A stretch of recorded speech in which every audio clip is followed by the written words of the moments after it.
What up, YouTube? What's going on? It's been a minute. Pastor T, we back at it. I had one of my buddies reach out to me yesterday, I believe, and say, hey man, you ain't posting no videos. It's been a while. You need to post a video. So here I am posting a video. A lot has transpired from my last video to now. It's been quite a while. It's been a journey. Nonetheless, I'm still blessed. I'm still out here on the road right now. I'm at Home Depot, been laid over.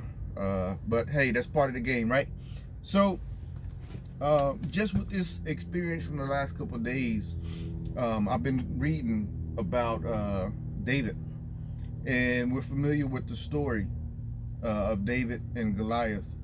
It's really familiar, but God has been kind of showing me things just dealing with the obstacles that I've been faced with these last couple of days, because so oftentimes we deal with things and it gets to the point to where it's overwhelming, right? And so we can allow something that starts out small, we can allow it to take hold to us and get into our spirit, into the point to where it grows and it evolves into something that now seems to be a giant.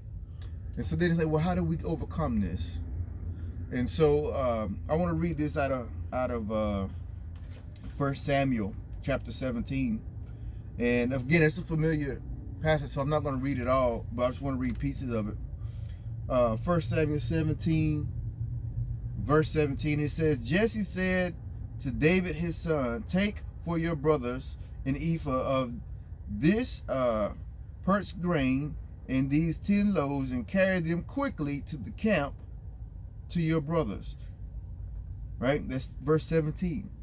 So his son sent him into the camp. His son, his dad sent him into the camp.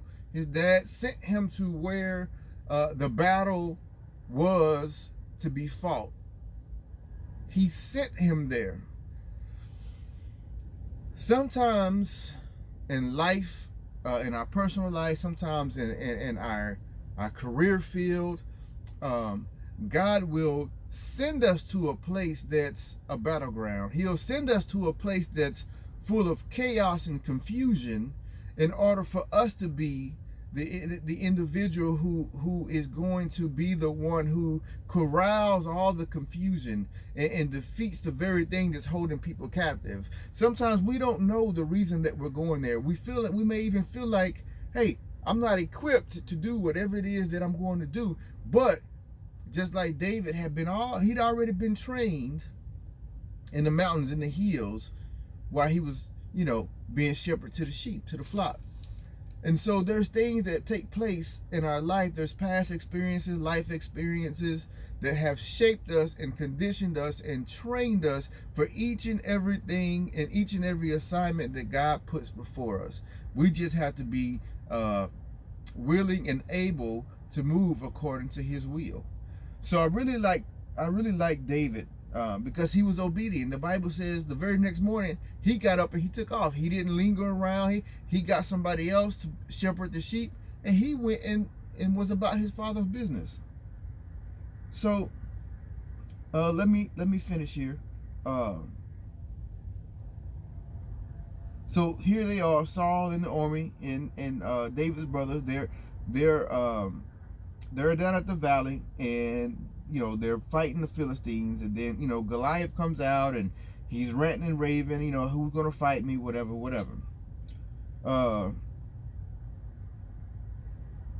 So I keep looking over there, seeing if these people are coming to get me. So verse 24 says, all the men of Israel, when they saw the man, fled from him and were much afraid. So verse 24, this is when they saw Goliath. And we know Goliath was a giant, said to be 7 to 9 feet tall, So when they saw him, it says that they fled and were much afraid. They were very afraid when they saw this man. He's big, He grew up to be a warrior, to be a battler. He's tall. He's yelling and going on, and so they can't see where there's a place for them to overcome the objective that's before them. They don't see how they can overcome the giant that's in front of them, and it's stopping their progress. So let's go on here.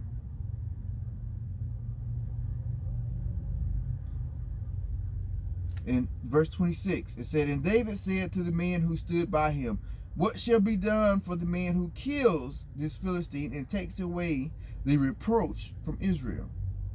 He said, so what's going to happen to the man? What's going to happen for the man? What's going to be the compensation for the man that takes away the fear, from Israel? He said, what's going to happen? What are we going to do for him? That's what David said.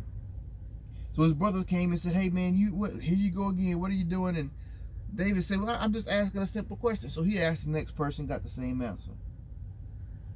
Right? So let's go on down. And verse 29 is when he said, hey, what have I done? Okay? So like I said, let's go on down. Verse 32. And David said to Saul, let no man's heart fail because of him. So let no man's heart fail. Let no man be sorrowful because of this giant. He said, your servant will go and fight with this Philistine. He said, don't let nobody worry about it. Nobody can be stressed out about this giant, because I'm going to go and I'm going to take care of this issue at hand.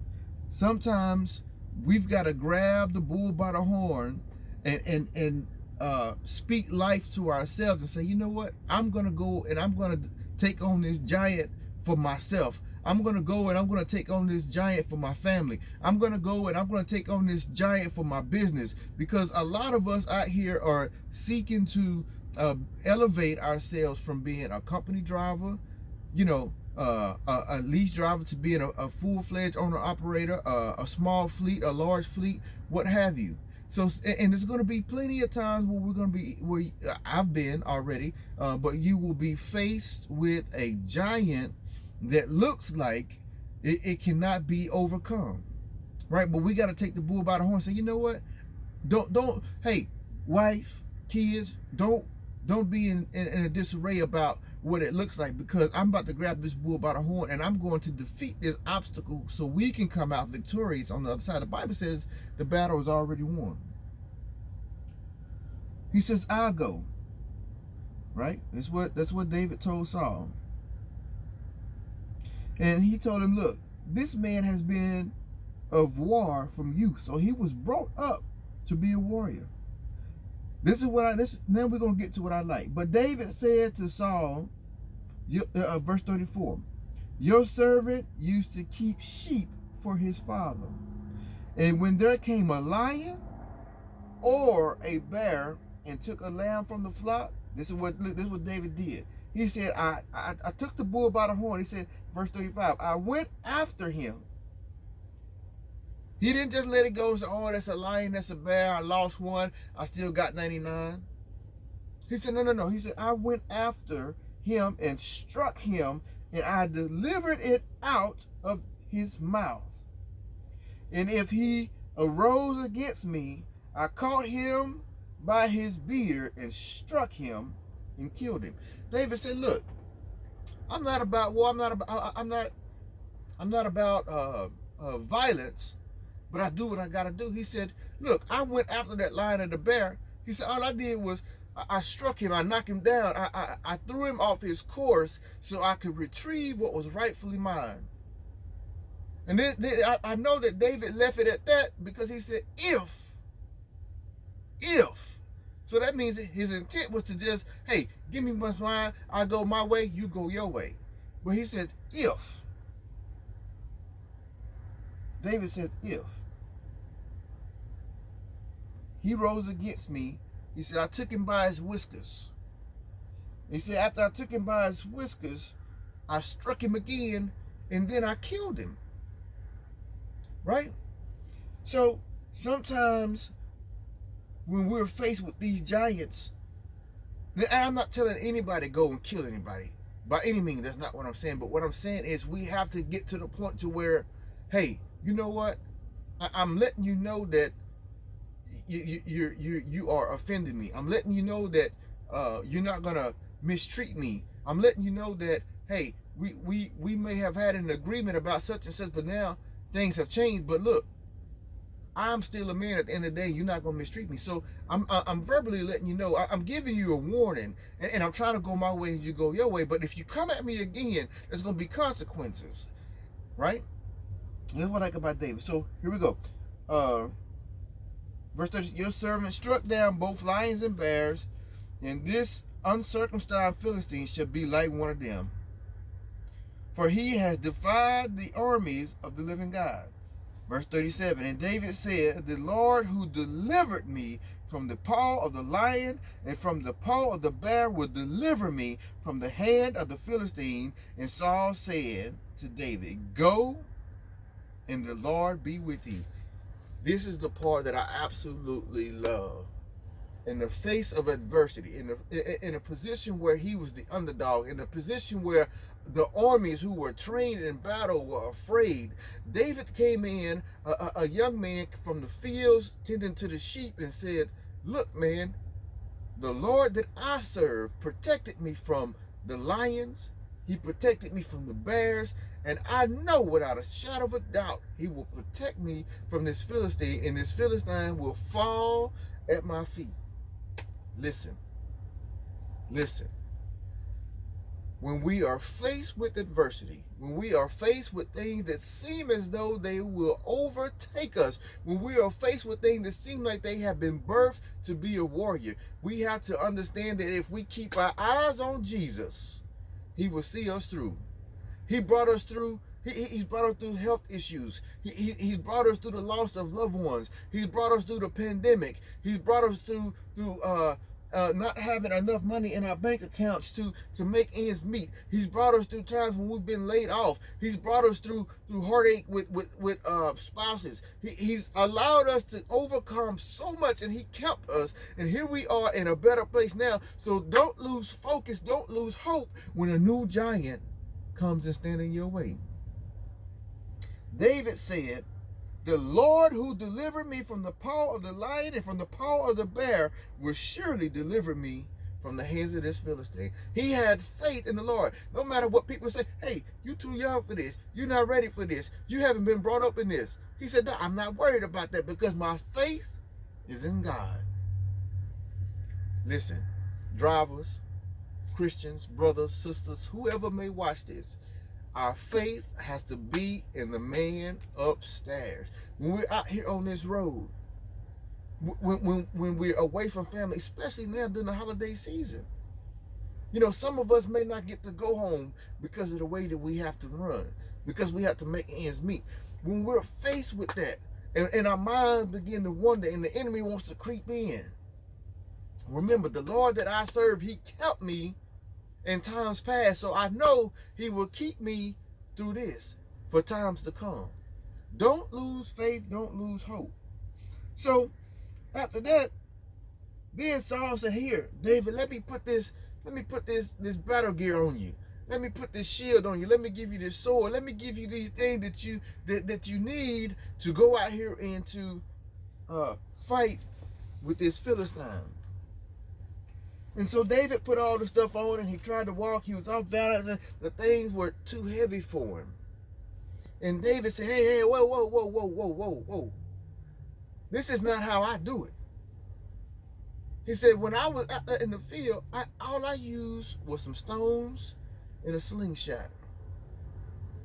So David took all that mess off because he understood that what God has for me to do, the purpose that I have, the things that I got to face, I've already been trained for in time past. So I cannot come to a battle now and expect to take what other people are using and put it on myself and get the same outcome. Because these other soldiers, they've been trained with this shield, with this sword, with this gear, right? But my training came out in the field with rocks and slingshots. He said, so that's all I need to go forth. So sometimes we don't understand our training. We don't understand the things that we've gone through until we look back and see, oh, that's why God did that. I was talking to a driver yesterday down in San Antonio, no, Thursday evening down in San Antonio. And he gave me that revelation right there. Sometimes we don't understand the training that we've gone to until later on in life, and we look back and say, that's why God had me go that way. David had trained for battle way before this fight. He said, look, I've been battling with lions and bears, man. This Philistine ain't nothing. So some of us face giants in our life. That's fear, self-doubt, depression, loneliness. You know, we deal with those giants in our life, but like I said earlier, they start off small. We allow them room to grow, right? And they become giants. But the Bible says, I did not give you the spirit of fear, but of power, love, and of a sound mind. So don't be fearful to start a new journey. Don't be fearful to get out here and to start your own business. Don't be fearful to do your own research and learn how to operate a business the right way. And as my brother preacher, you can go check him out on YouTube, as he always says, what worked for somebody else may not work for you. The way I run my business may not be conducive to what you're trying to accomplish in your life and for your business. So don't be afraid to step out and do things the way that works for you. Don't be afraid to do the research that's going to help you achieve the things that you want to achieve. It says, but love I give you the spirit of power and love and a sound mind. So don't doubt what God can do in your life. Don't doubt that the training that you've had has already equipped you and prepared you for the things that you're facing today. When things come your way, be like David and keep looking to the hills from which cometh your help, and know that your help cometh from the Lord.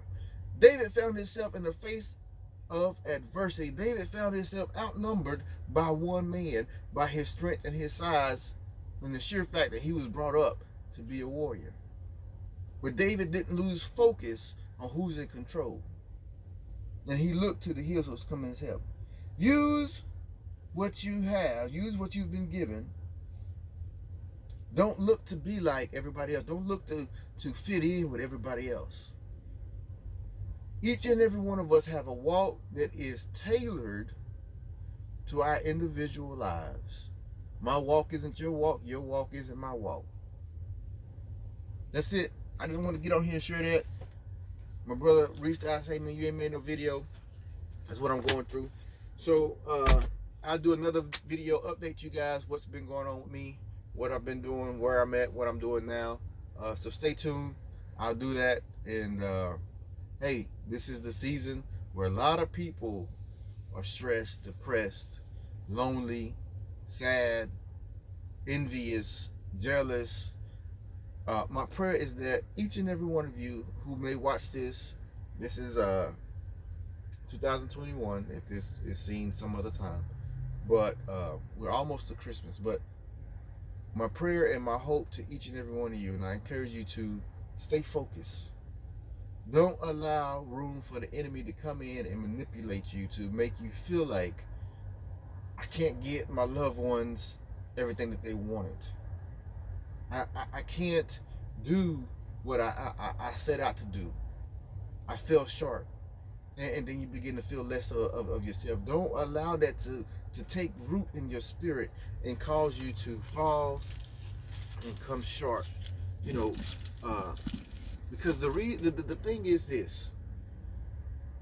We have commercialized this season so much that people are taking themselves out. People are going into debt. People are depleting their savings. People are tapping into their 401s in order to present their kids with gifts that they're going to play with for 2 weeks, maybe a month. They're going to be broken. It's going to run out of batteries. You're not going to replace the batteries. The kid's going to move on to something else. And you spent time depressed, worrying, driving yourself crazy for what? Keep your eyes on the Lord. That's it. Pastor T out.